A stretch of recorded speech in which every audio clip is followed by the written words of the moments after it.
ఉత్తరాధికారిగా ఉన్నటువంటి ఆచార్య వినోబా భావే 1951 భవనార్ ఆశ్రమంలో ఆయన ఆశ్రమ జీవితం గడుపుతున్న సమయంలో హైదరాబాద్ నుంచి స్వాతంత్ర సమరమైనటువంటి ఉమ్మెత్తల కేశవరావు మరియు సంగం లక్ష్మీబాయి లాంటి వాళ్ళందరూ కూడా భవనార్ ఆశ్రమానికి పోయి శివరాంపేటలో జరిగే సర్వోదయ సమ్మేళనాన్ని వారు వక్తగా రావాలని అడిగినప్పుడు వారు నిరాకరించి నేను ఈ ఉపన్యాసం దేనికి రానని చెప్తే కొన్ని రోజులు అక్కడే ఉండి మీరు వచ్చేంత వరకు మేము వెళ్ళమంటే అప్పుడు వినోబా భావే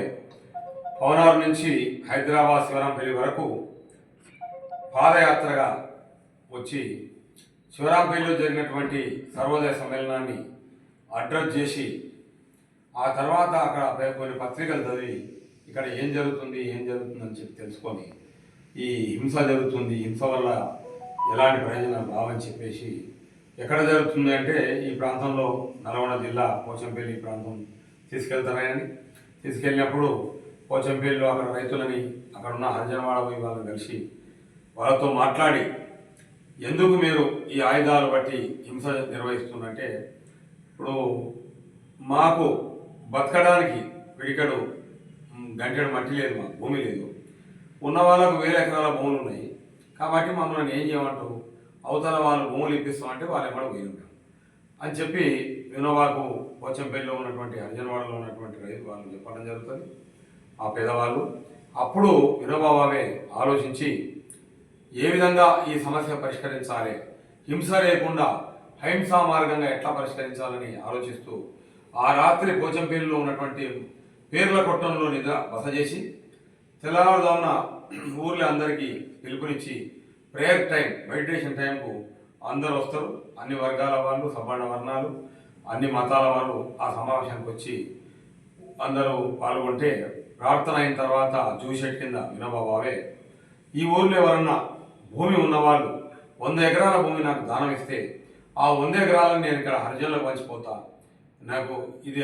అని ఆయన అనౌన్స్ చేస్తాడు. ఆ మీటింగ్లో ఉన్నటువంటి వెదిరి రామచంద్రారెడ్డి గారు లేచి నేను మీకు 100 ఎకరాల భూమి ఇస్తాను దానంగా, మీరు చేస్తున్న మీరు ఏ ట్రస్టీలో ఉన్నారో, మీరు ఏదైతే దేశానికి కోసం చేస్తున్నారో మీకు నేను ఇస్తాను అంటాడు. అప్పుడు వినోబా భావేకు 1951 ఏప్రిల్ 18 ఉదయం 11 గంటలకు ఆ రోజు ఆయనకు ఒక గొప్ప సంతోషం కలిగింది. ఈ విధంగా నేను ప్రేమతో అడిగితే ఈ రామచంద్రారెడ్డి 100 ఎకరాలు ఇస్తున్నాడు కదా, ఇదే స్ఫూర్తితో నేను దేశం మొత్తం తిరిగి నేను ప్రేమతో అడిగితే నాకు భూమి వస్తుంది, ఆ భూమిని నేను పేదలకు పంచాలి అని చెప్పేసి అట్లా ఏర్పడ్డటువంటి ఒక గంగోత్రి, పోచంపల్లిలో బుధాన గంగోత్రి, అది నా యొక్క రెండో కాశీ అంటాడు, నా జన్మస్థలం అంటాడు వినోబా. అదేవిధంగా దేశంలో ఉన్నటువంటి ఎంతోమంది పేదలు, కోటాను కోట్ల పేదలకు పిడికెడు గంటెడు భూమి లేకుండా ఉన్నారు కాబట్టి ఈ గంటెడు భూమిని నేను ఎట్లన్నా దానంగా తీసుకొని వాళ్ళకు పంచాలి అని చెప్పి నిర్ణయించుకొని దేశవ్యాప్తంగా 44 లక్షల ఎకరాలను సేకరించి 18 రాష్ట్రాల్లో దీనికి ఒక యాక్ట్ పెట్టి బోర్డులను ఏర్పాటు చేసి ఆ బోర్డులలో కేవలం స్వాతంత్ర సమరయోధులు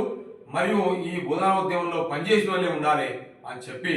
వాళ్ళైతేనే సరైన న్యాయం చేస్తారు పేదలకు అని చెప్పి వినోబా భావించి ఎలాంటి రాజకీయాలకు, ఎలాంటి మతాలకు, కులాలకు అతీతంగా ఆయన స్వచ్ఛంద కార్యకర్తను తయారు చేసి 18 రాష్ట్రాల్లో బోర్డును ఏర్పాటు చేసి 18 రాష్ట్రాల్లో ఆ బోర్డుకు ఒక యాక్ట్ పెట్టి ఇప్పటికీ బోధనా బోర్డు ఇవాళ ఏర్పడి ఉండగా 8 దశాబ్దాలు అవుతుంది. 8 దశాబ్దాల కాలం ఉండగా ఇవాళ దేశంలో వినోబా గురించి మాట్లాడుతుందంటే కేవలం వినోబా భావే తెచ్చినటువంటి ఏదైతే భూమి ఉందో ఆ భూమి ఈ రోజు ఉండగా చాలా అంటే విద్యకు కానీ, వైద్యానికి కానీ, వ్యవసాయానికి కానీ, గృహ సముదాయం